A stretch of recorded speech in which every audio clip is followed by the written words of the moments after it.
Hello everyone, good evening সবাইকে। আর এখন বাজে হচ্ছে গিয়ে সন্ধে 6টা। আর আজকের ব্লগটা আমি এখান থেকেই স্টার্ট করছি। আজকে হচ্ছে সেপ্টেম্বর মাসের 12 তারিখ।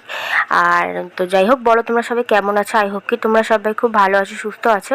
আর আমিও ভালো আছি। আর প্রিয়াদাস চ্যানেলে নতুন একটা ভিডিওতে তোমাদের অনেক স্বাগত আর ভালোবাসা জানাই। তো যাই হোক, দেখো রান্না কিন্তু অলরেডি বসিয়ে দিয়েছি। এটা করছি কি বলো তো, এটা হচ্ছে মূলো শাক ভাজা করছি। আর আজকে হচ্ছে শনিবার। এখন কি বলো তো, অনেকটা রাত হয়নি, মানে সন্ধ্যে টাইমই একটু তাড়াতাড়ি রান্না বান্না নিচ্ছি, কেননা কালকে তো শনিবার পড়ে যাচ্ছে, রাত 12টার পর তো আর খাবো না। এর জন্য মাছের ঝোল আর হচ্ছে গিয়ে মূলো শাক ভাজা। দেখো মাছের ঝোলের মশলা আলু কাটা হয়ে গেছে, আর হচ্ছে গিয়ে মাছগুলো এখনও ভাজা হয়নি। আর যে মাছটা রান্না করবো সেটা কিন্তু আমার ভীষণই ফেভারিট একটা মাছ। আর আমার না, শুধু বাড়িতে সবাই খেতে ভালোবাসে, তোমাদের তো অবশ্যই দেখাবো।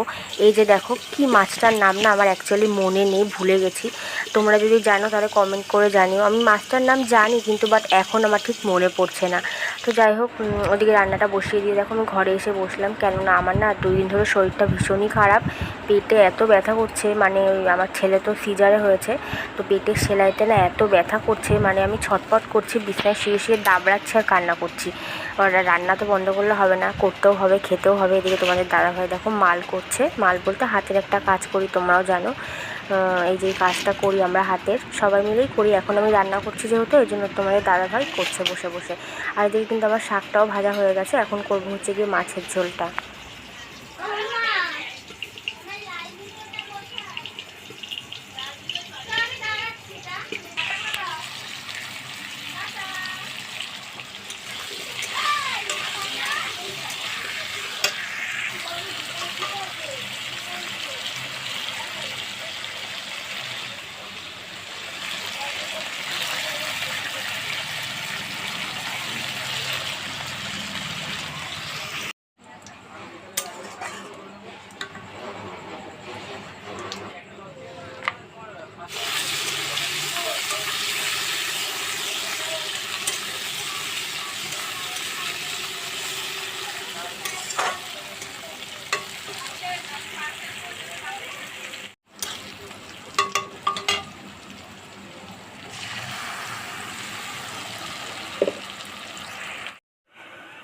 তো বন্ধুরা দেখো, আমার কিন্তু মাছের আলু ভাজা হয়ে গেছে আর মাছটা ভাজা হয়ে গেছে। মাছটা না ভীষণই ফাটে, এর জন্য ঢেকে ঢেকে ভাজা করছিলাম।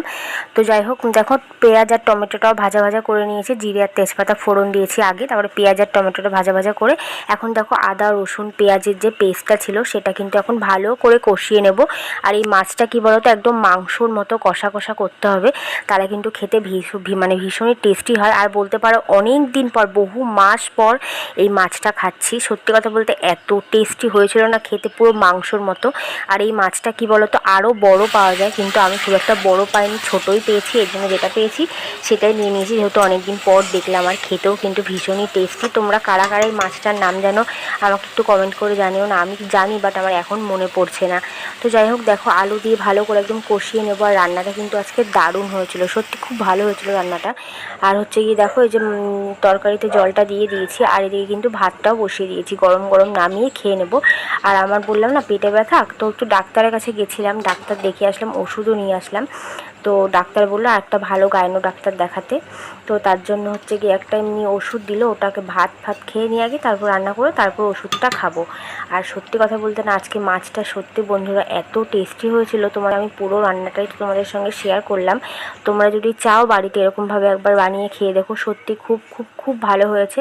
তো যাই হোক, চলো রান্নাটা তো হয়ে গেছে, এবার আমার শাশুড়ি মাকে একটু শাক ভাজা আর মাছের ঝোল দিয়ে আসি, তারপর হচ্ছে গিয়ে আমরাও খেয়ে নেবো। আর শাক ভাজাটা স্পেশালি তোমাদের দাদাভাই কী বলতো, সকালবেলা ডিউটি যাওয়ার সময় না বাজারে দেখেছিল, আর আমাকে ফোন করে বলছে আমি মূলো শাক দেখেছি, একটু বাজার থেকে গিয়ে নিয়ে এসো না, আমি তো ডিউটি যাচ্ছি, এখন নিয়ে যদি আমি রাখি রাত্রেবেলা যেতে যেতে শাকটা পুরো শুকিয়ে যাবে গরমে। তো আমি ভাবলাম যে ও যখন খেতে ভালোবাসে বলছে দেখেছে, তাহলে যাই দৌড়ে গিয়ে নিয়ে আসি। তো যাই হোক, নিয়ে এসেছিলাম। অনেক দিন পর এই মাছটাও রান্না করলাম। আর মূলো শাকটা তো এখন নতুন খেলাম এই বছরে, এখনও একবারও খাওয়া হয়নি। ঠান্ডার সময় অ্যাকচুয়ালি মূলো টুলো ওঠে, কিন্তু তো যাই হোক, এখন শাকটা পেয়ে গেলাম তাই নিয়ে এসে ভেজে নিলাম। আর দেখো মাকে আমি তরকারি দেবো বলে বাটিতে তুলে নিয়েছি, আর শাক ভাজাও তুলে নিয়েছি। তো চলো আমরা দিয়ে আসি ওটা, তারপরে আমরাও খেয়ে নেবো ভাত বেড়ে নিয়ে। তো বন্ধুরা দেখো আমি কিন্তু মাকে তরকারি দিয়ে এসে ভাত বেড়ে নিয়েছি, এখন বাজে এই 10টা মতো বাজে। তো তাড়াতাড়ি খেয়ে নেবো, যেহেতু 12টার পর আর খেতে পারবো না। আর হ্যাঁ, মাছটা কিন্তু নামানোর আগে কিন্তু উপর থেকে গরম মশলা দিয়েছিলাম। তোমরা যদি চাও এভাবে বানিয়ে খেয়ে দেখো, খুব ভালো লাগবে, আমি বলছি তোমাদের। তো যাই হোক, তাহলে আজকের ভিডিওটা এই অবধি রাখলাম, বেশি বড় করলাম না। তোমরা সবাই খুব ভালো থেকো, সুস্থ থেকো। দেখা হচ্ছে আগামীকাল নতুন একটা ভিডিওর সঙ্গে। তো আমার ভিডিওটা ভালো লাগলে একটা লাইক করে দিও, কমেন্টে জানিও তোমাদের মতামত, আর আমার চ্যানেলটিকে সাবস্ক্রাইব করে আমার পাশে থেকো।